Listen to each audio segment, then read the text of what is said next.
तो festival season चालू हो गया है, नवरात्रि जैसे कि आप जानते हैं चल रही है और कुछ ही दिनों में दिवाली भी आने वाली है। तो अब इस सीज़न में जो शॉपिंग है वो सबसे ज़्यादा होती है हमारे यहाँ। तो आज मैं आपको बताऊंगा कि कैसे no cost EMI, zero cost EMI पे फाइनेंस कंपनी कैसे पैसे कमा रही है और कैसे ये सारा चीज़ में सबका फ़ायदा है। इसमें कस्टमर का भी फ़ायदा है, इसमें फाइनेंस कंपनी को भी फ़ायदा है और इसमें हम लोग को भी फ़ायदा है। ये आप देखेंगे इस वीडियो में।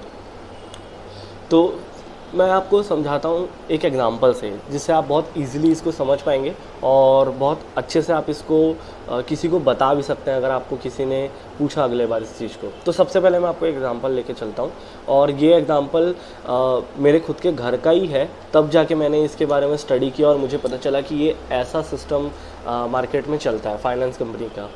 तो देखिए, जैसे आप एक टीवी पसंद करने गए, आप एक शॉप में गए और आपने एक टीवी पसंद किया और आपको लगा कि हाँ यार ये टीवी बहुत अच्छा है। आपने फिर दुकान के ओनर से पूछा कि ये कितने का टीवी है और दुकान के ओनर ने कहा कि सर 80,000 का टीवी है। आपको लगा यार 80,000 तो बहुत ज़्यादा है, तो आपने मन बना लिया कि नहीं 80,000 तो बहुत ज़्यादा है। तो दो आपके पास ऑप्शन बचते हैं, या तो आप टीवी नहीं लेंगे या तो फिर आप लेंगे तो आप सोचेंगे कि इतना महंगा ना लूँ क्योंकि मेरे को 80,000 रुपीज़ एक साथ देने पड़ेंगे, तो मैं छोड़ देता हूँ। तो आप दुकान से वॉकआउट करते हैं कि चलिए यार छोड़ देते हैं, अगले साल देखा जाएगा, चलो नहीं लेते इस साल। तब आपके पास फाइनेंस कंपनी का एक बंदा आएगा, जैसे कि जो बजाज फाइनेंस है। तब आपके पास बजाज फाइनेंस का बंदा आएगा, सर पूछेगा कि सर आपको टीवी पसंद आया क्या? आप कहोगे हाँ यार पसंद तो आया, बट रेट बहुत ज़्यादा है, इतना हम अफोर्ड नहीं कर सकते अभी करके। तब आपको वो बताएगा कि सर आप एक काम करिए, हमारी कंपनी से फाइनेंस करवा लीजिए। अब आप सोचेंगे फाइनेंस करवाएंगे तो इंटरेस्ट लगता है, बट आप जैसा जान रहे हैं कि अभी कोई भी फाइनेंस कंपनी आपसे 1% का इंटरेस्ट नहीं ले रही है।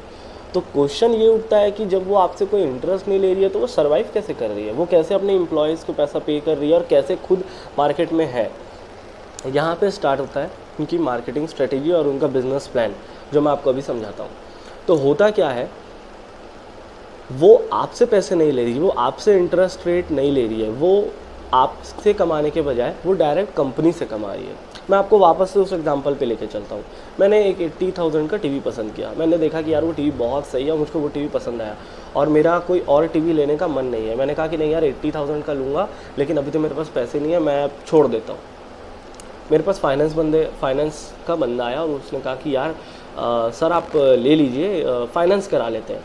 और उसने मुझे कहा कि सर आप आराम से 10 महीने में पैसे चुकाइएगा 8,000 पर मंथ, और वो भी वो आपके कन्वीनियंट के हिसाब से आपका स्कोर, क्रेडिट स्कोर निकाल के आपको आपके स्कोर के हिसाब से बता देगा। आप जितना चाहें उसको कम ज़्यादा करवा सकते हैं, 8,000 करवा लीजिए या आप 10,000 करवा लीजिए, वो आपके ऊपर है, डिपेंडिंग ऑन योर इनकम। तो होगा क्या, अब मुझे अगर कोई कहेगा कि सर आप 80,000 का टीवी ले लीजिए और 8,000 पर मंथ के हिसाब से आपको 10 महीने में पैसे चुकाने, तो चांसेस है कि मैं उस टीवी को उठा लूँ। तब ज़्यादा चांसेस है कि मैं वो टीवी पसंद कर लूँ। क्यों? क्योंकि 8,000 रुपये पर मंथ देना और 80,000 साथ में देने में बहुत बड़ा डिफरेंस है। आप ये चीज़ समझते होंगे अच्छे से। तो होगा क्या, मैं सोचूंगा कि यार चलो ठीक है, नया टीवी लेना ही है और आज नहीं तो कल तो टीवी लेना ही है। और फाइनेंस में कोई प्रॉब्लम इसलिए भी नहीं है क्योंकि हमको कोई इंटरेस्ट रेट नहीं देना। देखिए पहले क्या होता था, जैसे आप अगर कोई चीज़ फाइनेंस कराते हैं, जैसे हम होम लोन, हाउस लोन लेते हैं, कार लोन लेते हैं, तो होता क्या है उसमें 7% इंटरेस्ट रखता है। तो उसमें क्या है कि जैसे अगर हम पहले चले तो पहले क्या होता था, जैसे अगर मैं पहले 80,000 का टीवी लूँ तो वो टीवी जब तक मैं पे करूँगा 10 महीने 1 साल में, तब तक वो टीवी मेरा 1,20,000 का पड़ जाएगा, या मिनिमम में 1 लाख तो पड़ेगा ही। तो मुझको 20,000 रुपये ज़्यादा देने पड़ेंगे। इसलिए पहले होता क्या था, लोग सोचते थे कि नहीं यार कैश में ले लेंगे लेकिन इसको लोन पे नहीं उठाएंगे। अब ऐसा है कि अब ये जो है इसमें इंटरेस्ट रेट ख़त्म हो गया, तो आप अभी ले डाउन पेमेंट में तो भी 80,000 देना है आपको, या फिर आप उसको महीने देते जाए तो भी आपको 80,000 ही देना है। तो it's a win win situation for all. ये जो चीज़ है इसमें तीनों का फ़ायदा है। आपका तो फ़ायदा है ही क्योंकि आपको इंटरेस्ट रेट नहीं देना है, दूसरा कंपनी का भी फ़ायदा है क्योंकि उनका एक प्रोडक्ट सेल हो रहा है, और बजाज फाइनेंस का फ़ायदा कैसा है, फाइनेंस कंपनी को फ़ायदा कैसा है, ये मैं आपको आगे चल के बताता हूँ। तो देखिए होता क्या है।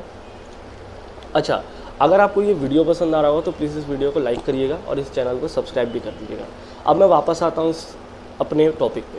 तो होता है ये है कि आपने 80,000 का टीवी लिया आपने फाइनेंस करा लिया 10 महीने के लिए, आपने कहा कि यार मैं 8,000 रुपीज़ पर मंथ के हिसाब से फाइनेंस करा लेता हूँ। कंपनी ने कहा चलिए ठीक है सर करके।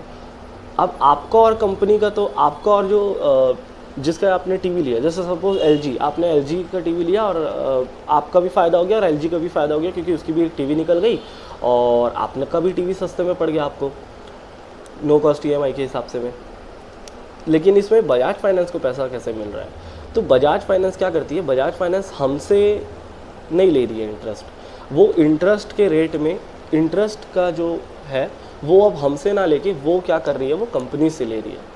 अब आप सोचेंगे प्रोडक्ट तो मैं ले रहा हूँ तो इंटरेस्ट कंपनी क्यों पटाएगी? तो इंटरेस्ट नहीं है, बट होता क्या है, जैसे मैंने 80,000 का टीवी लिया, अब होगा क्या, मैं 80,000 का टीवी लिया मैंने, तो बजाज फाइनेंस क्या करेगी, बजाज फाइनेंस अपना 5% का कमीशन रेट रखती है कि हमने आपके टीवी को फाइनेंस करवाया है, एक प्रकार से हमने आपके टीवी को बेचने में मदद किया, तो आप इसका कुछ परसेंट हमको देंगे। मिनिमम में एक 5% रहता है और वो कंपनी टू कंपनी ये चीज़ें अलग होती है, जैसे LG का 5% है, सैमसंग का 7, ऐसा करके अलग अलग उनका बजाज का डील है हर कंपनी के साथ। आप कुछ भी लेने जाएँ उनका हर चीज़, आप किसी भी चीज़ में आज की डेट में फाइनेंस करवा सकते हैं, कोई भी प्रोडक्ट हो इलेक्ट्रॉनिक्स के।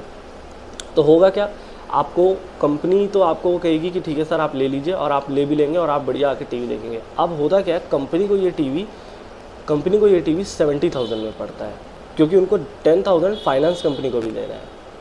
तो आप सोचेंगे कि यार 80,000 का टीवी है और उसको 70,000 में क्यों दे रहा है? तो देखिए मैं आपको समझाता हूँ। अगर मैं 80,000 का टीवी लेने के लिए गया और मुझको ऐसा लगा कि यार 80,000 तो बहुत ज़्यादा, इतने ज़्यादा मैं नहीं लूँगा, और मैं उस दुकान से वॉक ओवर कर लिया कि नहीं यार नहीं लेते, चलो छोड़ो, तो इसमें कंपनी का नुकसान है। लेकिन अगर मैं उस टीवी को ले लिया फाइनेंस में, तो ठीक है, भले कंपनी का मार्जिन प्रॉफिट कम होता है, लेकिन उनका एक प्रोडक्ट तो निकलता है ना। देखिए मैं आपको सिंपल सा समझाता हूँ, ये एक सिर्फ एग्जांपल के तौर पे मैं आपको समझाना चाह रहा हूँ। मान लीजिए मैंने 80,000 का टीवी उठा लिया, अगर मैं उसको कैश पेमेंट में लेता हूँ तो 80,000 मैं डायरेक्ट कंपनी को दे रहा हूँ, मैंने डायरेक्ट LG को 80,000 रुपये पे किया। अब उसमें क्या है, वो 80,000 डायरेक्ट कंपनी के पास गया, कंपनी खुश हो गई। लेकिन अगर मुझको फाइनेंस में लेना है तो क्या होगा, बजाज फाइनेंस वहाँ पे बीच में आ जाएगी, कोई भी फाइनेंस कंपनी है वो उसमें बीच में आएगी जो आपका ट्रांजैक्शन कर रही है। तो अब क्या होगा, अब वो टीवी का जो रेट है वो उसको 70,000 रुपये पड़ेगा। तो आप सोचेंगे कि उनको 10,000 रुपये का नुकसान हुआ है। हाँ बिल्कुल हुआ है, लेकिन आप ये सोचिए कि LG को इस टीवी को बनाने में कितना लगा होगा, कितनी उसकी कॉस्ट प्रोडक्शन आई होगी। मान लीजिए 30,000 या 40,000 मान लीजिए उनकी कॉस्ट प्रोडक्शन आई है, ठीक है, मान लीजिए उनकी 40,000 कॉस्ट प्रोडक्ट है और वो ट्रेड वगैरह वगैरह सब करके, इसलिए वो टीवी का रेट 80,000 है। तो आप मान के चलिए कि उनको टीवी 50,000 में वो बना के रेडी करते हैं और 30,000 रुपये वो मार्जिन रखते हैं अपने प्रॉफिट का। अब अगर मैं 70,000 में टीवी ले रहा हूँ तो भी उनको 20,000 रुपये का फ़ायदा तो हो ही रहा है। हाँ, जैसा कैश में होगा वैसा नहीं हो रहा है, बट 20,000 का उनको फ़ायदा उसमें भी हो रहा है। तो कुछ नहीं से कुछ बेहतर, आप समझ रहे हैं मेरी चीज़ बात। अब अगर मैं उसको, अब देखिए अगर मैं गया टीवी लेने और मैंने कहा कि यार बहुत महंगा, और मैं टीवी लिया ही नहीं, तो कंपनी को कितने का नुकसान हो गया, कंपनी को सीधा 30,000 का नुकसान हो गया, क्योंकि मैंने तो टीवी लिया ही नहीं ना यार। और अगर मैं दुकान गया और मैंने कहा कि यार चलो ठीक है टीवी ले लेते हैं, मैं फाइनेंस कराऊंगा, तो कंपनी का कहा ठीक है चलिए, कुछ नहीं से कुछ तो बेहतर है। वहाँ उनको जहाँ 30,000 का होने वाला था 30,000 का नहीं होगा, 20,000 का होगा, लेकिन फ़ायदा तो होगा और उनका एक प्रोडक्ट भी निकलता है। तो इसलिए कंपनी एक मार्जिन रख देती है कि हाँ यार चलो ठीक है, हम बजाज फाइनेंस को इतना % पे कर देंगे, कम से कम हमारे प्रोडक्ट तो निकल रहे हैं। कुछ ऐसे काम करती है इंडिया की तमाम फाइनेंस कंपनियां। आई होप आपको ये वीडियो पसंद आया होगा। अगर आपको और ऐसे इन्फॉर्मेशनल वीडियोस पसंद है तो आप मेरे चैनल को ज़रूर सब्सक्राइब करिएगा, क्योंकि मैं ऐसे ही इन्फॉर्मेशनल वीडियोस आगे लाता रहूँगा। This is inside info with me Anurag Sharma. Thank you so much guys.